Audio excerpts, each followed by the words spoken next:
Hello दोस्तों, मैं अमित आज आप सबके सामने एक बार फिर से हाजिर हूँ एनसीईआरटी पाठशाला के प्लेटफॉर्म, जहां पर हम 12th क्लास की पॉलिटिकल साइंस की बुक 1 के चैप्टर 4 को पढ़ेंगे, जिसका नाम है अंतर्राष्ट्रीय संगठन। देखिए, तो अंतर्राष्ट्रीय संगठन के बारे में आज हम पढ़ेंगे और अंतर्राष्ट्रीय संगठनों की क्या भूमिका होती है, क्या उनके कार्य होते हैं, वो आज के जो युग में क्या महत्व रखते हैं, उन सभी विषयों को हम इसमें पढ़ेंगे।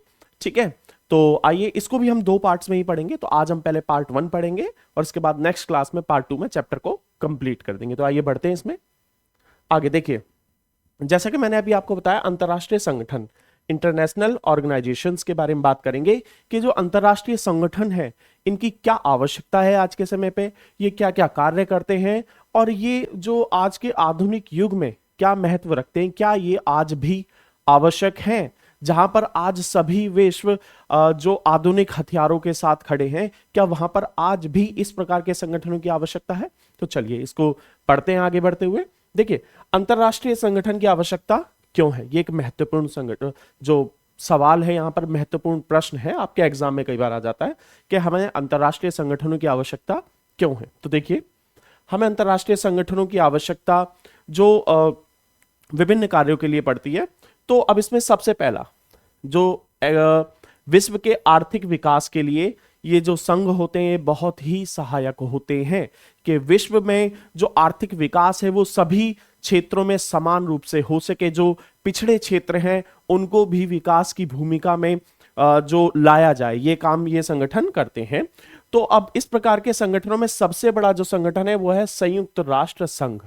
ठीक है, सबसे बड़े संगठन के रूप में हम किसे देखेंगे, यूएनओ को।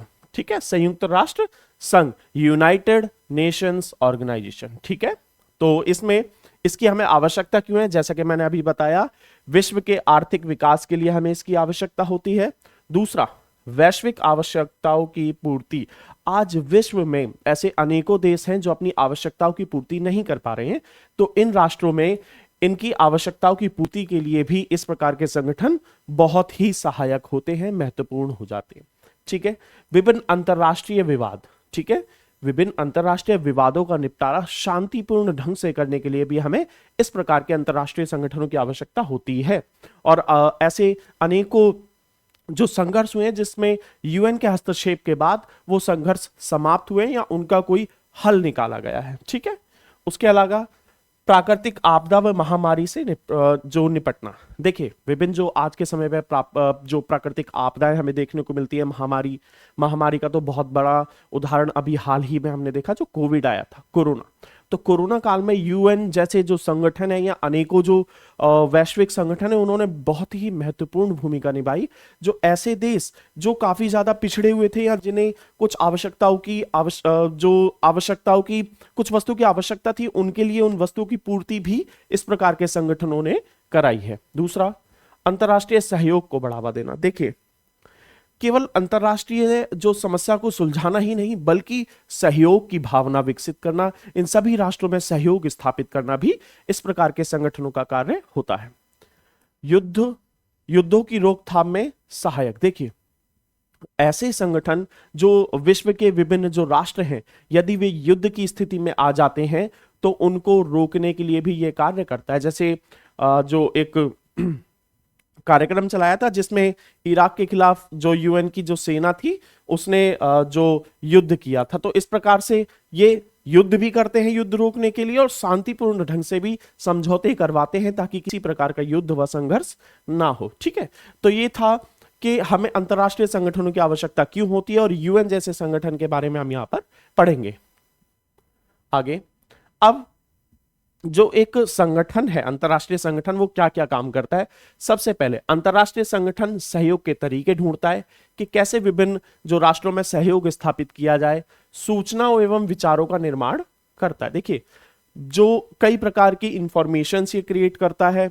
ठीक है, काफी सारे विचार ये विभिन्न राष्ट्रों को देता है कि वे राष्ट्र कैसे विकास के मार्ग पर आगे बढ़ सकते हैं, वे राष्ट्र कैसे अपनी समस्याओं का सुलझारा कर सकते हैं या कैसे सहयोग पर आधारित सिद्धांत के माध्यम से सभी राष्ट्र आपस में मिलकर जो वैश्विक विकास की ओर आगे बढ़ सकते हैं। ठीक है, उसके अलावा कार्य के लिए संरचनात्मक ढांचे की आवश्यकता होती है। देखिए, किसी भी संगठन में कार्य करने के लिए हमें एक पूरे प्रशासनिक ढांचे की आवश्यकता होती है, लेवल बाय लेवल जैसे हम क्रिएट करते हैं। जैसे किसी राष्ट्र में सरकार चलाने के लिए विभिन्न जो अंग होते हैं, जैसे सरकार के 3 अंग, कार्यपालिका, विधानपालिका, न्यायपालिका, इसी प्रकार से इन संगठनों के लिए भी एक ढांचे की आवश्यकता होती है कि वो कैसे कैसे काम करेगा। उसके अलावा नियमों एवं नौकरशाही की उपलब्धता प्राप्त होती है। देखिए, किसी भी संगठन के लिए एक नियमावली का होना बहुत जरूरी है। नियमावली क्या होती है? नियमावली होती है जिसमें वे सभी कानून लिखे जाएंगे कि इन कानूनों के अंतर्गत, इन कानूनों के अनुरूप यह संगठन काम करेगा। इसके अलावा नौकरशाही, अब यह संगठन इन कानूनों के इन कानूनों के आधार पर काम करेगा, लेकिन उसमें वो काम कौन करेंगे, उसके लिए हमें नौकरशाही की जरूरत होती है। बेसिकली काम करने वाले लोगों की आवश्यकता होती है। अब क्योंकि यह संगठन अंतरराष्ट्रीय है, विभिन्न राष्ट्रों का है, किसी एक राष्ट्र का नहीं है, तो इसमें जो लागत आएगी, खर्चे होंगे जो इसमें, या जो भी लागत आएगी उसमें सभी की भागीदारी होगी। और ऐसा नहीं है कि लागत में ही भागीदारी होगी, लागत मतलब जो खर्च में भागीदारी की बात की जा रही है यहां पर, ठीक है। यहां पर खर्च ही नहीं, बल्कि इससे जो लाभ प्राप्त होगा उसका बंटवारा भी न्यायोचित तरीके से होगा, मतलब सभी को उसकी बराबर भागीदारी प्राप्त होगी, जो भी राष्ट्र इसमें सम्मिलित हैं। उसके अलावा सदस्य देशों को नियमों तथा कानूनों का पालन करना होगा। अब ऐसा नहीं है कि जो राष्ट्र इसमें नियम और कानून बनवा रहे हैं वही वो उसके अलावा बाकी सभी पालन करेंगे, नहीं। जो राष्ट्र, चाहे वो बड़ा हो चाहे छोटा हो, चाहे उसकी कितनी भी लागत हो, कितनी भूमिका हो, सभी को इसके नियमों और कानूनों का समान रूप से पालन करना होगा, ठीक है। ये जो अंतरराष्ट्रीय जो संगठन के लिए हमें कुछ आवश्यकताएं होती है, उसके लिए कुछ नियमावली होती है। आगे बढ़ते हैं इसमें हम। देखिए, अब जो संयुक्त राष्ट्र संघ है, ये एक अंतरराष्ट्रीय संगठन है, सबसे बड़ा अंतरराष्ट्रीय संगठन है। इसका विकास कैसे हुआ, ये कैसे डेवलप हुआ, उसके बारे में हम थोड़ा सा जान लेते हैं, ठीक है। तो जब पहला विश्व युद्ध हुआ, जब वर्ल्ड वॉर 1 हुआ, ठीक है, तो उस समय पर शांति स्थापना के लिए अंतरराष्ट्रीय संगठन की आवश्यकता महसूस की गई। भाई, जो विश्व में अशांति जब स्थापित होती है तो इन सब के बीच में कोई ना कोई तो मध्यस्थता करने के लिए हमें उपलब्ध होना चाहिए हमारे पास। तो उसके लिए अंतरराष्ट्रीय संगठनों की आवश्यकता महसूस की गई। अब भाई, इसके बाद जो पहले वर्ल्ड वॉर के जो प्रथम विश्व युद्ध हुआ, वर्ल्ड वॉर फर्स्ट, उसके बाद संगठन बनाया गया, लेकिन अब वो संगठन क्या हुआ, दूसरे विश्व युद्ध को रोकने में असफल हुआ। उस संगठन का नाम जान लेते हैं। उस संगठन का नाम था लीग ऑफ नेशंस। क्या नाम था? लीग ऑफ नेशंस, जो पहले अंतरराष्ट्रीय संगठन बनाया गया, ठीक है। अब दूसरा विश्व युद्ध हुआ, दूसरे विश्व युद्ध में भी लाखों लोगों की जान चली गई और यह संगठन दूसरे विश्व युद्ध को रोकने में असफल हुआ, मतलब इसने सफलता प्राप्त नहीं की। इसलिए इस संगठन का जो महत्व था कम हो गया। तो उसको देखते हुए दूसरे विश्व युद्ध की जब विभीषिका हुई, उसके बाद 26 जून 1945 को सैन फ्रांसिस्को सम्मेलन में संयुक्त राष्ट्र संघ के घोषणा पत्र पर हस्ताक्षर हुए। देखिए, लीग ऑफ नेशंस निष्प्रभावी हो गया, ठीक है, उसका कोई महत्व नहीं रह गया।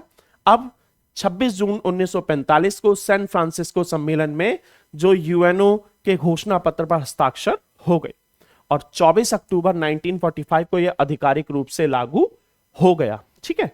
इसको आधिकारिकता कब मिली? आधिकारिकता मिली 24 अक्टूबर 1945 को, 1945 में, ठीक है। उस समय इसमें कितने सदस्य थे? 51 सदस्यों ने उस समय पर हस्ताक्षर किया। और आज कितने सदस्य हैं? आज इसमें 193, 193 सदस्य आज वर्तमान समय में इसमें है, ठीक है। अब इसमें जो 193वां सदस्य जो बना है, अंतिम सदस्य जो अभी बना है, वो है दक्षिणी सूडान। ये जुलाई 2011 में इसने सदस्यता प्राप्त की। कब?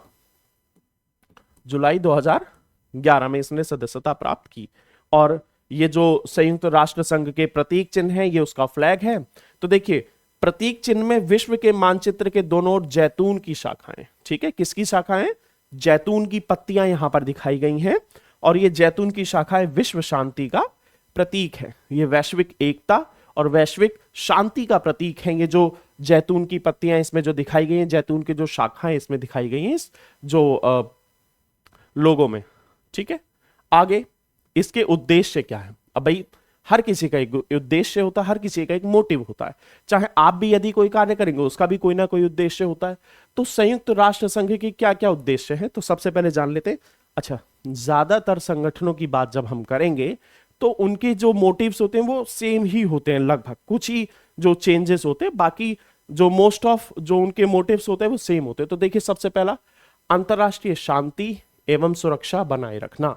ठीक है, अंतरराष्ट्रीय स्तर पर क्या बनाए रखना, शांति एवं सुरक्षा बनाए रखना, विभिन्न राष्ट्रों के बीच में सम्मान स्थापित करवाना, विभिन्न राष्ट्रों के अधिकारों के लिए लड़ना और उनमें सहयोग की भावना स्थापित करना। ठीक है, राष्ट्रों के बीच सम्मान, अधिकार और सहयोग, इन तीनों के लिए जो कार्य करना। उसके अलावा विभिन्न राष्ट्रों के बीच में टकरावों का समाधान युद्ध की जगह बातचीत के द्वारा करना। मतलब यदि कोई स्थिति ऐसी उत्पन्न होती है जहां इन राष्ट्रों के बीच में मतभेद उत्पन्न होते हैं तो वहां पर युद्ध की अपेक्षा बातचीत के माध्यम से समस्याओं का समाधान कराना, यही इसका एक मोटिव है। ठीक है, ये उसका एक उद्देश्य है। युद्ध की संभावनाओं को कम करना। देखिए, जहां भी युद्ध की संभावनाएं नजर आए वहां पर उन संभावनाओं को कम करना, उन टकरावों को रोकना, वह समस्याओं का समाधान बातचीत के द्वारा करना, एक तरीके से मध्यस्थता की भूमिका निभाना। ठीक है, मध्यस्थता करना या मध्यस्थ की भूमिका निभाना।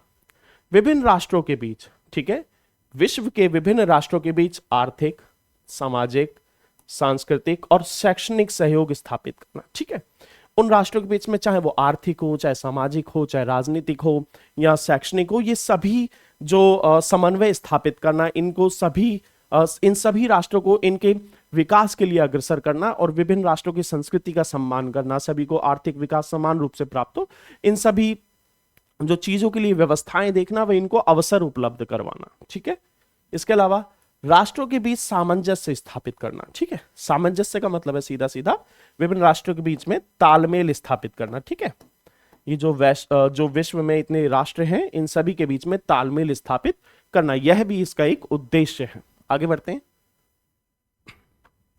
मैंने बताया था कि किसी भी कामकाज के लिए हमें एक प्रशासनिक ढांचे की आवश्यकता होती है, उसके कुछ अंग होते हैं। तो यहां पर भी जो इसके यूएनओ के जो कुछ अंग हैं, ठीक है, यूएनओ के कुछ अंग हैं, ये थोड़ा सा मिस्टेक है यहां पर, संयुक्त राष्ट्र संघ, इसके कुछ अंग हैं तो उनको जान लेते हैं। इसमें जो सबसे पहले है महासभा, दूसरा अंग है सुरक्षा परिषद, ठीक है, तीसरा है आर्थिक एवं सामाजिक परिषद, चौथा है न्यासिता परिषद, पांचवा है अंतरराष्ट्रीय न्यायालय और छठा है सचिवालय। इस प्रकार से इसके कुल कितने अंग हैं? इसके 6 अंग हैं। उन 6 के 6 अंगों को हम यहां पर विस्तारित रूप से पढ़ेंगे। ठीक है, इनके क्या कार्य हैं और इनकी आवश्यकताएं क्या हैं। ठीक है, तो इसके बारे में हम आगे जान लेते हैं। ठीक है, तो यहां पर सबसे पहले हम पढ़ते हैं इसके प्रथम अंग महासभा के बारे में। जो महासभा है वो इसकी सर्वोच्च संस्था होती है। क्या होती है? महासभा जो इसका प्रथम अंग है वो इसकी सर्वोच्च संस्था है। इसमें 193 सदस्य हैं। ठीक है, इस महासभा का जो मुख्यालय वो न्यूयॉर्क में है। ठीक है, न्यूयॉर्क में है और इसके 193 सदस्य हैं। सर्वोच्च संस्था है ये, और इसमें प्रत्येक सदस्य का समान मत होता है। देखिए, सर्वोच्च संस्था, 193 राष्ट्र, उन सभी 193 राष्ट्रों का एक एक सदस्य इसमें होता है और वर्ष में एक बार महासभा का अधिवेशन होता है। मतलब साल में एक बार महासभा की बैठक जरूर होती है।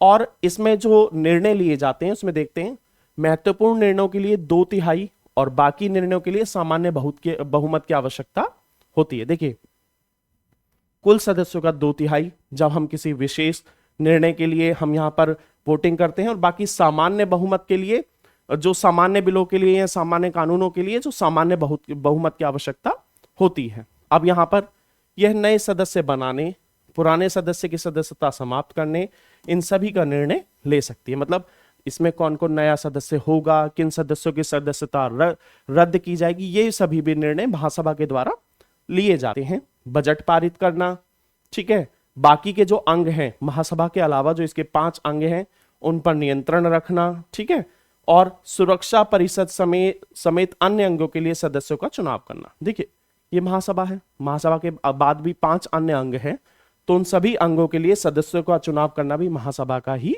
कार्य है। उसके अलावा सहयोग बढ़ाने के लिए सुझाव दे सकती है। बेसिकली महासभा इसका महत्वपूर्ण अंग है जो ये विभिन्न कार्य करती है। ठीक है, इसके अगले अंग को पढ़ेंगे हम। इसका जो अगला अंग है वो है सुरक्षा परिषद। देखिए इसको हम यूएनएससी, ठीक है, यूनाइटेड नेशन सिक्योरिटी काउंसिल, ठीक है, ये आपको कई बार देखने को मिलता होगा। तो ये सिक्योरिटी काउंसिल है। ठीक है, अब सिक्योरिटी काउंसिल जो है इसमें कुल 15 सदस्य हैं। कितने? 15 सदस्य हैं, जिसमें 10 अस्थायी और 5 स्थायी सदस्य हैं। देखिए अस्थायी जो सदस्य हैं वो 2 वर्षों के लिए चुने जाते हैं और 2 वर्षों बाद दूसरे सदस्यों का चुनाव होता है। और जो स्थायी सदस्य हैं वो नहीं चेंज होते हैं, वो स्थिर हैं। ठीक है, स्थायी का मतलब ही स्थिर होता है, जो चेंज नहीं होते उन राष्ट्रों का नाम है यूएसए, ठीक है, रूस, ब्रिटेन, फ्रांस और चीन। ये 5 सदस्य इसके स्थायी सदस्य हैं जो चेंज नहीं होते। बाकी 10 अस्थायी सदस्यों का चुनाव होता है जो 2 वर्षों के लिए चुने जाते हैं। अब जो स्थायी सदस्य हैं, ठीक है, इसके जो 5 स्थायी सदस्य हैं इन्हें निषेधाधिकार की शक्ति प्राप्त है, मतलब वीटो पावर प्राप्त है। हालांकि वीटो पावर ने पहले भी पढ़ा है, बट हम इसको वीटो पावर को फिर से पढ़ेंगे। और वीटो पावर को जानने के लिए आप जो पहले की जो वीडियोस है उन्हें जरूर देखें। ठीक है, चैप्टर 1, चैप्टर 2 उनकी वीडियोस हम अपलोड कर चुके हैं, चैप्टर 3 की भी वीडियो अपलोड कर चुके हैं, उनको आप जरूर देखें। तो यहाँ देखिए निषेधाधिकार की शक्ति इनको प्राप्त है, इन 5 राष्ट्रों को जो स्थायी सदस्य हैं। ठीक है, अब यूएनएससी का काम क्या होता है? इसका काम है शांति एवं सुरक्षा स्थापित करना, मतलब विश्व में शांति स्थापित करना और विश्व के विभिन्न राष्ट्रों की सुरक्षा करना जो अपनी सुरक्षा करने में कैपेबल नहीं है, या जहां भी आवश्यकता लगती है कि इस राष्ट्र की सुरक्षा करना आवश्यक है। ठीक है, इसका मुख्यालय कहां पर है? इसका मुख्यालय है न्यूयॉर्क में। ठीक है, यूएनएससी का जो मुख्यालय है वो न्यूयॉर्क में है। उसके अलावा आवश्यकता पड़ने पर सशस्त्र बल का उपयोग यूएनएससी निर्णय ले सकती है, वह कार्यवाही कर सकती है यदि कहीं भी ऐसा महसूस होता है कि हमें यहां पर शस्त्रों से कार्यवाही करने की आवश्यकता, बेसिकली जो युद्ध करने की आवश्यकता, तो यह निर्णय इसके द्वारा लिया जा सकता है। सबसे पहले यह प्रयास करती है कि जो विवादों का निपटारा तो शांतिपूर्ण ढंग से हो जाए। यदि ऐसा नहीं होता है तब हथियारों का उपयोग यह कर सकती है। इसके अलावा अपराधी राष्ट्र के विरुद्ध सैन्य कार्यवाही कर सकती है। देखिए जो भी राष्ट्र अपराधी घोषित होता है या सिद्ध होता है उसके खिलाफ सैन्य कार्यवाही की जा सकती है। बेसिकली उस पर जो हथियारों का उपयोग किया जा सकता है। आइए इससे आगे बढ़ते हैं अगले अंक पर। यह दूसरा अंक था यूएन का। अभी मैंने आपको बताया निषेधाधिकार, जो स्थायी राष्ट्र हैं उनको यह प्राप्त है ये शक्ति, जिसे हम वीटो पावर भी कहते हैं। ठीक है, तो ये केवल स्थायी सदस्यों को प्राप्त है। अब इसमें क्या होता है, वोटिंग जो होती है, तो किसी महत्वपूर्ण विषय के लिए जब वोटिंग होती है जिसमें आर्थिक और सैन्य कार्यवाही शामिल है, मतलब इकोनॉमिक और जो मिलिट्री से रिलेटेड जो भी कार्यवाही होंगी वो इसमें शामिल है, उसके लिए इसमें 15 में से 9 सकारात्मक मत होने चाहिए। मैंने बताया था विशेष बहुमत, तो इसमें 15 में से 9 मत उसको प्राप्त होने चाहिए, जिसमें 5 स्थायी सदस्यों के मत आवश्यक हैं। यदि किसी एक भी स्थायी सदस्य ने अपना मत नहीं दिया तो वो जो भी मुद्दा है या विषय है वो सिरे से खारिज हो जाता है, उस पर कोई जो बात आगे नहीं बढ़ती है, वो आगे पारित नहीं होता है। देखिए आगे, यदि कोई भी सदस्य वीटो का उपयोग करता है तो नकारात्मक प्रभाव डालता है तथा सुरक्षा परिषद की कार्यवाही को स्थगित करता है। बेसिकली जब ये वीटो पावर का उपयोग करता है, इसका मतलब है जिस किसी भी विषय पर वहां बातचीत चल रही है या जो कोई भी जो मुद्दा वहां पर चल रहा है, वीटो पावर का उपयोग करने के बाद वह कार्रवाई स्थगित हो जाती है, समाप्त हो जाती है। इसके अलावा इसका उपयोग स्थायी सदस्यों तथा उनके मित्र राष्ट्रों के प्रति कोई भी ठोस से कार्रवाई करने के लिए रोक सकता है, जो सुरक्षा परिषद को पंगु बनाता है। पंगु मतलब एक तरीके से कठपुतली की तरह बना देता है कि भाई ये तो कोई कार्यवाही कर ही नहीं सकता। क्यों? यदि ये जो 5 स्थायी सदस्य हैं इनके खिलाफ कोई कार्रवाई करेगा तो ये अपने खिलाफ तो कभी भी मत देंगे नहीं, तो इनके खिलाफ कभी कार्रवाई नहीं हो सकती। दूसरा मुद्दा जो आता है, दूसरा मुद्दा यह है कि यदि इन 5 स्थायी राष्ट्रों में से किसी का भी कोई मित्र राष्ट्र है जिसके खिलाफ कार्यवाही करनी है तो ये अपनी वीटो पावर का उपयोग करके उसके खिलाफ कार्यवाही को रोक सकते हैं। तो बेसिकली क्या हो जाता है, जो यूएनएससी है वो एक पंगु हो जाता है, कठपुतली हो जाता है इन 5 स्थायी सदस्यों की। तो आगे बढ़ते हैं। महासचिव, देखिए महासभा को हमने पढ़ा था अभी, तो महासचिव जो होता है इसका सर्वोच्च कार्यकर्ता होता है, बेसिकली ये इसका प्रमुख होता है और संघ का मुख्य प्रशासनिक अधिकारी होता है। यूएनओ के सारे कार्य महासचिव के द्वारा ही किए जाते हैं और वर्तमान के जो महासचिव हैं वो है एंटोनियो गुटेरेस। ठीक है, वर्तमान महासचिव का क्या नाम है? Antonio Guterres. ठीक है, ये पुर्तगाल के हैं। ठीक है, वे इस पद पर नियुक्त होने वाले 9वें व्यक्ति हैं, वह दूसरे एशियाई व्यक्ति हैं। देखिए एशियन कॉन्टिनेंट से निर्वाचित होने वाले ये दूसरे व्यक्ति हैं जो महासभा के जो महासचिव बने हैं। ठीक है, यूनाइटेड नेशन के महासचिव बने हैं। इसके अलावा ये 1995 से लेकर 2002 तक पुर्तगाल के प्रधानमंत्री रहे। इसके अलावा जो संयुक्त राष्ट्र संघ में ये संयुक्त राष्ट्र संघ शरणार्थी उच्चायुक्त भी रहे हैं 2005 से लेकर 2010 तक। तो इन्हें संयुक्त राष्ट्र संघ में कार्य करने का अनुभव भी प्राप्त है, जिसके आधार पर ये महासचिव वहां पर नियुक्त हुए हैं। ठीक है, आगे बढ़ते हैं इससे हम। तो इसका जो तीसरा अंग है वो है आर्थिक एवं सामाजिक परिषद। इसका भी मुख्यालय कहां है? न्यूयॉर्क में। ज्यादातर मुख्यालय आपको न्यूयॉर्क में ही देखने को मिलेंगे, जिस वजह से अमेरिकी प्रभाव इस पर हमें मुख्य रूप से देखने को मिलता है। देखिए इसमें सदस्यों की संख्या होती है 54 और ये किसके द्वारा चुने जाते हैं? मैंने बताया था शुरुआत में ही, महासभा के द्वारा ही अन्य सभी सदस्यों का चुनाव होता है। तो महासभा के द्वारा इसके सदस्यों का चुनाव 3 वर्षों के लिए किया जाता है, जिसके सदस्यों की संख्या है 54। अब ये क्या क्या काम करता है? ये लोगों के आर्थिक विकास, सामाजिक विकास, सांस्कृतिक विकास, शैक्षणिक एवं स्वास्थ्य संबंधी विकास कार्यों को संपन्न करता है। मतलब ये जो विभिन्न विकास की जो अवधारणाएं हमें यहां पर बताई गई हैं कि भाई आर्थिक विकास को बढ़ाना है, सामाजिक विकास को बढ़ाना है, सांस्कृतिक विकास को बढ़ाना है, शैक्षणिक विकास करना है, स्वास्थ्य का विकास करना, ये सभी कार्य इस जो अंग के द्वारा या इस परिषद के द्वारा देखे जाते हैं। यह परिषद ऐसे प्रयत्न करता है कि सभी लोगों को भरपेट भोजन प्राप्त हो सके, रहने का आवास मिल सके, उनका स्वास्थ्य अच्छा बने रहे और शिक्षा का प्रसार हो। बेसिकली इसका जो मुख्य काम है विश्व के सभी राष्ट्रों में लोगों को उनकी मूलभूत आवश्यकताओं की पूर्ति सुनिश्चित कराना है कि भाई इन सभी राष्ट्रों में जो लोग हैं इनकी मूलभूत आवश्यकताएं पूरी हो सके। ठीक है, इस प्रकार से तीसरे अंग की बात की हमने। यहां पर जो चौथा अंग है वो है न्यासिता परिषद, ट्रस्टशिप काउंसिल। इसका भी मुख्यालय न्यूयॉर्क में है। इसका क्या कार्य है? इसका कार्य था विशेष क्षेत्रों की देखभाल करना। ठीक है, इन क्षेत्रों की सामाजिक आर्थिक उन्नति के लिए लोगों को योग्य बनाए ताकि वे अपना प्रशासन खुद चला सकें। देखिए ये उन क्षेत्रों के लिए था जो या तो किसी ना किसी का उपनिवेश रहे हो या वे अपने राष्ट्र को चलाने में खुद सक्षम ना हो, उनकी अर्थव्यवस्था काफी ज्यादा पिछड़ी हो, उनका आर्थिक विकास बिल्कुल ना हो। तो ये उन क्षेत्रों की देखभाल के लिए था। और इसमें जो अंतिम ट्रस्ट क्षेत्र था वो था पलाऊ, जो 1 नवंबर 1994 को आजाद हो गया। इसके बाद से न्यासिता परिषद को समाप्त कर दिया गया। देखिए जब सभी राष्ट्र आजाद हो चुके हैं, सभी अपना प्रशासन खुद चला रहे हैं, तो न्यासिता परिषद को क्या किया गया है? स्थगित कर दिया गया है। इससे आगे बढ़ते हैं हम। अंतरराष्ट्रीय न्यायालय। ठीक है, अंतरराष्ट्रीय न्यायालय के बारे में जब हम बात करते हैं तो इसमें हम ये 6th है, इस प्रकार से हम देखते हैं सुरक्षा परिषद, इसके बाद महासचिव। ठीक है, और ये भी संगठन का सर्वोच्च अधिकारी होता है। आर्थिक अंतरराष्ट्रीय न्यायालय, सचिवालय।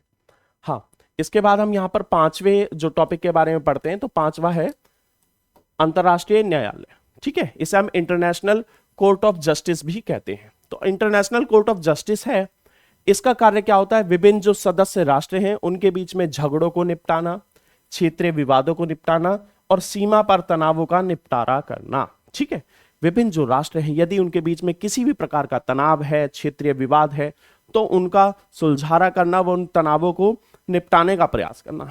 हमेशा से कश्मीर मुद्दा पाकिस्तान के द्वारा अंतरराष्ट्रीय न्यायालय में उठाया जाता है ताकि इसका निपटारा हो सके। हालांकि इसका आज तक कोई तोड़ नहीं निकला है, इसका कोई समाधान नहीं हुआ है। तो इसमें कितने सदस्य होते हैं? इसमें 15 सदस्य होते हैं और इसका जो मुख्यालय है वो है हैग, नीदरलैंड में। ठीक है, और इसके जो सदस्यों का चुनाव होता है, बेसिकली जज जो होते हैं वो 9 वर्षों के लिए महासभा तथा सुरक्षा परिषद दोनों में पूर्ण बहुमत के द्वारा चुने जाते हैं। जब तक पूर्ण बहुमत नहीं होगा तब तक इन सदस्यों का चुनाव नहीं होगा। तो ये 9 वर्षों के लिए नियुक्त किए जाते हैं।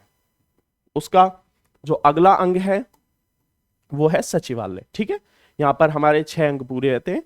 तो जो सचिवालय है, सभी कार्यों का संचालन सचिवालय से किया जाता है। देखिए हमारे यहाँ भी केंद्रीय सचिवालय, दिल्ली सचिवालय, यहीं से तो सारे सरकारी कामकाज किए जाते हैं सरकार के। तो इसी प्रकार से जो यूएनओ के भी सारे काम सचिवालय के माध्यम से किए जाते हैं। तो यहां से सभी कामों का, सभी कार्य यहां से किए जाते हैं सचिवालय से, और महासचिव के अधीन यह काम करता है। इसका जो मुखिया होता है वो होता है महासचिव। ठीक है, उससे आगे जब हम बढ़ते हैं तो ये तो हमने जो सरकार, जो यूएनओ के जो 6 अंग थे वो हमने पढ़े। इसके अलावा इसकी विभिन्न एजेंसियां भी काम करती हैं जो विश्व में विभिन्न कामों को देखती हैं। इसमें सबसे पहले हम देख लेते हैं WHO। ठीक है, वर्ल्ड हेल्थ ऑर्गेनाइजेशन। अच्छा, इसको देखना बहुत जरूरी है, कई बार ये फुल फॉर्म्स आ जाती हैं, एक मार्क्स के लिए MCQ में ये क्वेश्चंस आ जाते हैं, तो इनको जान लो थोड़ा सा। अब WHO वर्ल्ड हेल्थ ऑर्गेनाइजेशन, जिसका काम है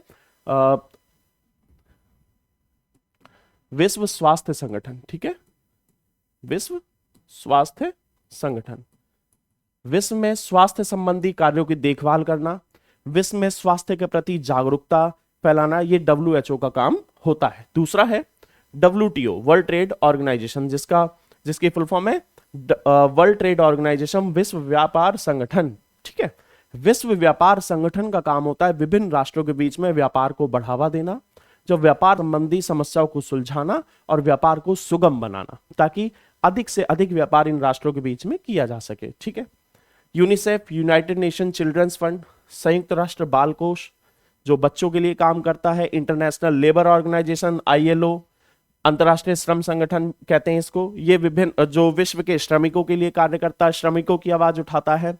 United nation human rights commission, जिसे हम कहते हैं UNHRC, संयुक्त राष्ट्र मानवाधिकार परिषद, यदि विश्व में कहीं भी मानवाधिकारों का उल्लंघन होता है तो इसके लिए यह कार्यवाही करता है।